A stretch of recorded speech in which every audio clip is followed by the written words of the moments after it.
ಹುಕ್ಕೇರಿ ತಾಲೂಕಿನ ಎಲ್ಲ ಜನರಲ್ಲಿ ವಿನಂತಿ ಮಾಡಿಕೊಳ್ಳೋದು ಏನೆಂದರೆ, ಈ ಪಿ ಕೆ ಪಿ ಸಿಲೆಕ್ಷನ್ ಎಲ್ಲ ಕಡೆ ನಡೆದವ, ಎಲ್ಲರಿಗೂ ಗೊತ್ತೈತಿ.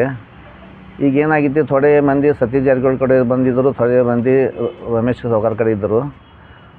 ಈಗ ಉದಾಹರಣಾರ್ಥವಾಗಿ ಹೇಳೋದಂದ್ರೆ, ಈಗ ಎಲ್ಲಿ ಮುನ್ನೋಳಿಯಾಗ ಈಗ ಒಂದು ಪಿ ಕೆ ಪಿ ಎಸ್ ಐತಿ, ಅದು ಮೊನ್ನೆ 2 ದಿವಸ ಹಿಂದೆ ಆಗ್ತದ. ಅದು ಎಲ್ಲ ಡೈರೆಕ್ಟ್ರುಗಳ ಅಂದ್ರೆ 4 ನಮ್ಮ ಕಡೆ ಇದ್ದು, ಬಾಕಿದು ರಮೇಶ್ ಸಾವ್ಕಾರ್ ಇದ್ದು. ಅದಕ್ಕೆ ಅಲ್ಲಿ ಗದ್ದಲ ಮಾಡೋದು ಬೇಡ. ಅವರು ನಮ್ಮ ಕಡೆ ಏನೋ ತೊಗೊಂಡು ಹೋಗಿರು, ಅಂದ್ರೂ ನಾವು ಗದ್ದಲು ಬೇಡ, ಅಲ್ಲಿ ಜಗಳ ಆಗ್ತಿದ್ದು ಬೇಡ ಅಂತ ರಮೇಶ್ ಸಾವ್ಕಾರ್ಗೆ ಹೇಳೀನಿ, ಸತೀಶ್ ಜಾರಕಿಹೊಳಿ ಹೇಳಿ ಅದನ್ನು ಮುಗಿಸಿ ಅದು P K P S Ramesh Savkar ಕಡೆ ಬಿಟ್ಬಿಟ್ಟಿವು. ನಂತರ ನಿನ್ನೆ ಗೋಟ್ರು ಇಲೆಕ್ಷನ್ ಆಯ್ತು. ಗೋಟ್ರದಾಗೂ ನಮ್ಮ ಮಂದಿ ಇತ್ತದ್ರಾಗ, ಅಂದ್ರೂ ಇತ್ತತ್ತು ಮಾಡಿರೋರು. ಅಂದರೂ ಬೇಡ, ಅವ್ರ ಕಡೆ ಹೆಚ್ಚು ಅದಾರ ಸಾವ್ಕಾರ, ರಮೇಶ್ ಸಾವ್ಕಾರ್ ಕಡೆ ಊರಾಗ ಗದ್ದಲು ಬೇಡ, ಅದನ್ನು ಬಿಟ್ಟು ಕೊಡೋಣ ಅಂತ ಹೇಳೋಣ ಅವರು ಒಪ್ಪಿರು. ಆದ ನಂತರ ಇಂದು ಗೌಡಾಡ್ದಾಗ ಇತ್ತದ. ಗೌಡ ಇದ್ದರೆ ನಿನ್ನಿಂದ ಮಾತುಕತೆ ನಡೆಯೋದು. ನಾನು ರಮೇಶ್ ಸಾವ್ಕಾರ್ಗೆ ಫೋನ್ ಹಚ್ಚೀನಿ, ಸಾವ್ಕಾರ ಈಗ ಆ ಥರ ಡೈರೆಕ್ಟ್ ಎಲ್ಲರೂ ಸತೀಶ್ ಜಾರಕಿಹೊಳಿ ಇದ್ದರು, ಮತ್ತು ಸುಮ್ಮ ಅವ್ರಿಗೆ ಬಿಟ್ಟು ಬಿಡೋಣ, ಅವ್ರು ಒಪ್ಪಲಿಲ್ಲ. ಅದಕ್ಕೆ ನಾನು ಮಾತಾಡೀನಿ, ಸ್ವತಃ ನಾನು ಮಾತಾಡಿನಿ. ಮತ್ತು ನಿನ್ನೆ ಮತ್ತು ನಂತರ ಸಿ ಪಿ ಐನೂ ಕಳ್ಸೀನಿ, ಅಲ್ಲಿ ಸಿ ಪಿ ಐಗೂ ಕಳ್ಸೀನಿ. ಸಿ ಪಿ ಐ ನನಗೆ 6 ಗಂಟೆ ಮಟ್ಟ ಹೇಳ್ತಾನೆ. ಅಂದ್ರೆ ನಾ ಫೋನ್ 1 ಗಂಟೆ ಆಗಿ 4 ನಿಮಿಷ ಅವ್ರಿಗೆ ಫೋನ್ ಹಚ್ಚೀನಿ ಅವ್ರಿಗೆ. ಸಾವ್ಕಾರ ನಿಮ್ಮಿಂದ ಗದ್ದಲ ಆಗೋದೈತಿದ, ಮಂದಿ ಎಲ್ಲ ಡಿಸ್ಟರ್ಬ್ ಆಗಿದ್ರು, ಮಂದಿ ಎಲ್ಲ ಅಂಜಾದರು, ಮತ್ತು ನೀವು ಕೂಡಿ ಬಗೆಹರಿಸೋರು, ನೀವು ಸತ್ಯ ಕೂಡಿ ಬಗೆಹರಿಸಿರು ಅಂದ. ಸುಮ್ಮ ಸಾವಿರ ಮಂದಿ ನಿಮ್ಮಿಂದ ಡಿಸ್ಟರ್ಬ್ ಆಗಿದ್ದಾರೆ. ನೀವು ಬೇಕಾಗ ನಾ ಏನಾದ್ರು ಮಾಡಿದರೆ ಎಲ್ಲರೂ ಕೂಡಿ ಈಗ ಎಲ್ಲರಿಗೂ ಮಂದಿಗೆ ಡಿಸ್ಟರ್ಬ್ ಮಾಡೋದ್ರಿ.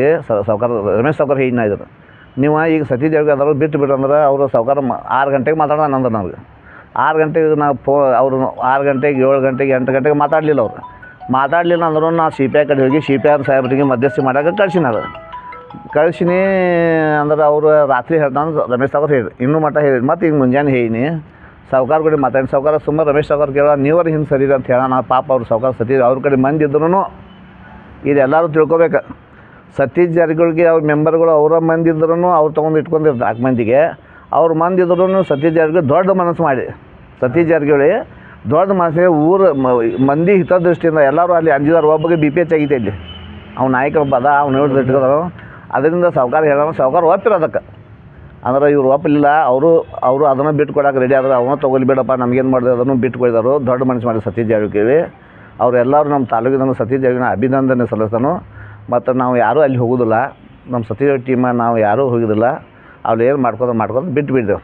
ಇಷ್ಟು ಹೇಳಿ ನಂದು ಅದಕ್ಕಾಗಿ ಇವು ಬಾಕಿದ ಸತೀಶ್ ಜಾರಕಿಹೊಳಿ ಅಭಿಮಾನಿ ಒಳಗೆ ಈ 2-3 ದಿವಸದಿಂದ ಏನು ನಮ್ಮ ಈ ಚುನಾವಣಾ ಸಂದರ್ಭದಲ್ಲಿ ನಮ್ಮ ಜೊತೆ ಸಹಾಯ ಸಹಕಾರ ಮಾಡಿದಂಥ ಎಲ್ಲ ಅಭಿಮಾನಿಗಳಿಗೆ ಅಭಿನಂದನೆಗಳು ಸಲ್ಲಿಸ್ತೀನೋ.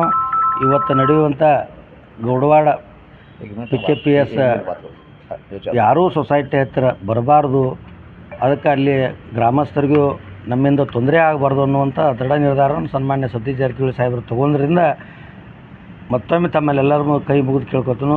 ಯಾರೂ ಗೌಡವಾಡ ಚುನಾವಣೆ ಮುಗಿಯುವವರೆಗೆ ಅಲ್ಲಿ ಯಾರೂ ಬರಬಾರ್ದು ಅಂತೇಳಿ ಕೇಳ್ಕೊತೀನಿ. ನಿಮ್ಮ ಕಡೆ ದುಡ್ಡು ತೊಗೊಂಡು ಮೋಸ ಮಾಡಿದ್ದಾರೆ ಸರ್? ಇಲ್ಲ, ದುಡ್ಡಿನ ಪ್ರಶ್ನೆ ಇಲ್ಲ. ಮೊದಲು ಅವರಾಗೆ ಬಂದು ನಾವು ನಿಮ್ಮ ಜೊತೆ ಇರ್ತೀವಿ, ಕಡೆ ತನಕ ನಿಮ್ಗೆ ಇರ್ತೀವಿ ಅಂತಂದಾಗ ಇಲ್ಲೇ ಐಬ್ಯಾಗ 1 ತಾಸು ಗಂಟಲೆ ಕುಂತು ಚರ್ಚೆ ಮಾಡಿದ್ರು. ಚರ್ಚೆ ಮಾಡಿದ ಮೇಲೆ ನಾವು ಮಾತಾಡ್ಕೊಂಡು ಆದಮೇಲೆ 2 ದಿವಸ ಇಲೆಕ್ಷನ್ 2-3 ದಿವಸ ಇರ್ತಾರೆ, ಇವರೆಲ್ಲ ಹೋಗಿಬಿಟ್ರು ಅಷ್ಟೇ. ಎಲ್ಲದಕ್ಕೂ ದುಡ್ಡು ಅಂತನ ಮಾತಿನ ವರ್ಷ ಒಳಗೆ ಈಗ ಏನಾರು ಮಾತಾಡ್ಬೇಕಂತಂದ್ರೆ ಒಂದು ವಿಷಯ ಚರ್ಚೆ ಮಾಡ್ಬೇಕಂದಾಗ ಏನೇನೋ ಬರ್ತಿರ್ತಾವೆ, ದುಡ್ಡೇನೋ ಮುಖ್ಯ ಅಲ್ಲ ಇಲ್ಲಿ. ಪ್ರಮುಖವಾಗಿ ನೀವು ಕಿಡ್ನಾಪ್ ಮಾಡ್ಕೊಂಡು ಹೋದ್ರಿ ಅಂತೇಳಿ ಆರೋಪ ಮಾಡ್ತಾರೆ ಸರ್ ಅವರು. ನೀವೇ ಕಿಡ್ನಾಪ್ ಮಾಡ್ಕೊಂಡು ಹೋಗಿ, ನೀವೇನು ಹೇಳ್ತೀರಿ ಸರ್? ನಾವು ಶೀಟ್ ಯಾರ ಕಡೆ ಅದಾವ? ನಾವು ನಿಲ್ಲ ಹೇಳ್ತಾನೆ ಚೇತನ, ಶೀಟ್ ಅವ್ರ ಕಡೆ ಅದಾವ. ಕಿಡ್ನಾಪ್ ಯಾರು ಮಾಡಿದಾರೆ ನಿಮ್ಗೆ ಗೊತ್ತಾಗುದಿಲ್ಲೇನು? ಶೀಟ್ ಎಲ್ಲಿ ಅದಾವ? ಈಗ ನಮ್ಮ ಶೀಟ್ ಯಾರ ಕಡೆ ಅದಾವು? ಅಲ್ಲ, ಅವ್ರು ಹೇಳ್ತಾರೆ. ನಂಗೆ ಅವ್ರು ಹೇಳಪ್ಪ, ಶೀಟ್ ಈಗ ಹೇಳ್ಯದ ನಿನ್ನದು. ಈಗ ನಿಮಗೂ ಗೊತ್ತೈತಿ ಶೀಟ್ ಯಾರ ಕಡೆ ಅದಾವ? ಶೀಟ್ ಅವ್ರ ಕಡೆ ಅದಾವ. ಸೀಟನ್ನು ನಾವು ಯಾರನ್ನೂ ಕಿಡ್ನಾಪ್ ಮಾಡಿಲ್ಲ ಸರ್. ಚರ್ಚೆ ಮಾಡಿದ ಮೇಲೆ ಅವ್ರವ್ರ ಗ್ರಾಮದೊಳಗೆ ಅವರ ಮನೆ ಪರಿಸ್ಥಿತಿಗಳನ್ನು ನೋಡ್ಕೊಂಡು ನಮ್ಮ ಜೊತೆ ನೀವು ಸಹಕಾರ ಮಾಡ್ತಿರಲ್ಲೋ ಇರ್ರಿ, ಎಲ್ಲೂ ಹೋಗ್ಬೇಡ್ರಿ, ನಿಮ್ಮ ಕುಟುಂಬಕ್ಕೆ ನಿಮ್ಮ ಮೇಲೆ ನಾವು ಜವಾಬ್ದಾರಿ ಆಯಿತು, ನಿಮ್ದು ಏನೋ ಕೆಲಸಗಳನ್ನ ಮಾಡ್ಕೊಡ್ತೀವಿ ಅಂದಾಗ ಎಲ್ಲರೂ ಒಪ್ಕೊಂಡು ಅವ್ರವ್ರ ಊರದೊಳಗೆ ಇದ್ರು. ಅವರು ಚುನಾವಣೆ ಹತ್ತಿರ ಇದ್ದಾಗ 2 ದಿವಸಕ್ಕಿಂತ ಮೊದಲು ಅವರೇ ಎಬ್ಬಿಸ್ಕೊಂಡೋಗ್ಯಾರ. ನಮ್ಮ ಕಡೆಯಿಂದ ನಾವು ಯಾರನ್ನೂ ತೊಗೊಂಡು ಹೋಗಿಲ್ಲ ಮೊದಲು.